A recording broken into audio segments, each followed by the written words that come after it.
also fundamentally a major misunderstanding of China in this country. And let me tell you what the major misunderstanding is.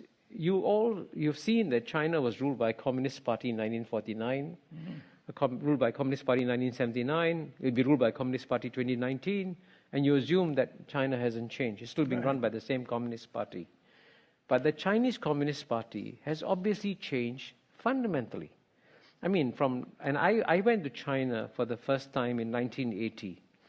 When I went to China for the first time in 1980, the Chinese people didn't have the freedom. They couldn't choose what to wear. They all wore Maoist suits. Yeah. They couldn't choose where to live, where to work, what to study. And certainly zero Chinese could travel overseas. Zero.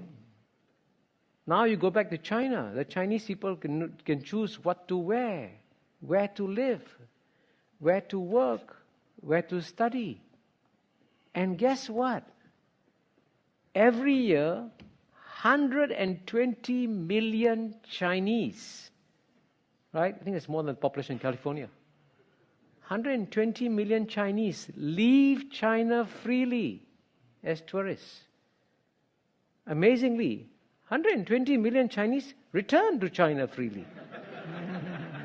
Now, if China was a communist, gulag, Stalinist state, would you go back to China? And so there's a complete misunderstanding of China.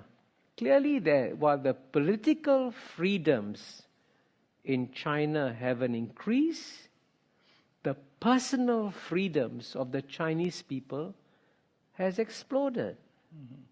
And I can tell you, one of the questions that future historians will be very puzzled by is the judgments made by America on China. And I'll tell you why they'll be puzzled.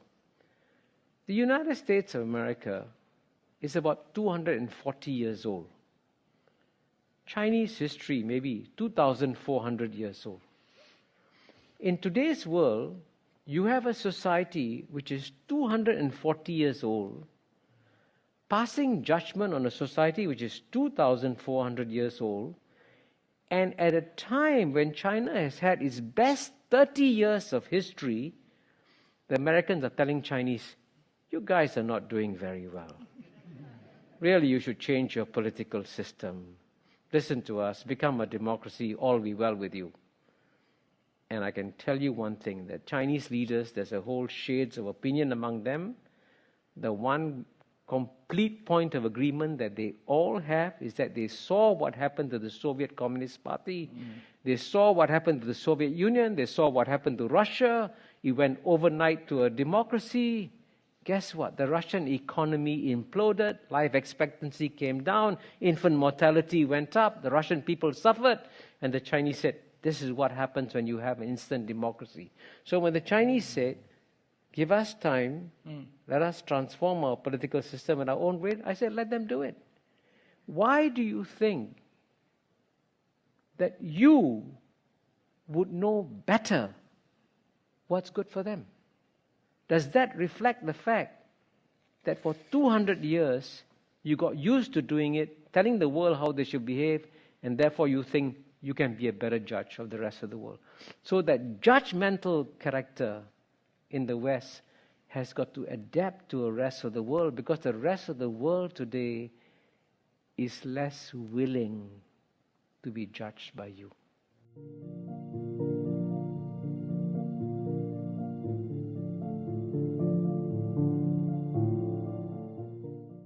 Video. Please like and subscribe.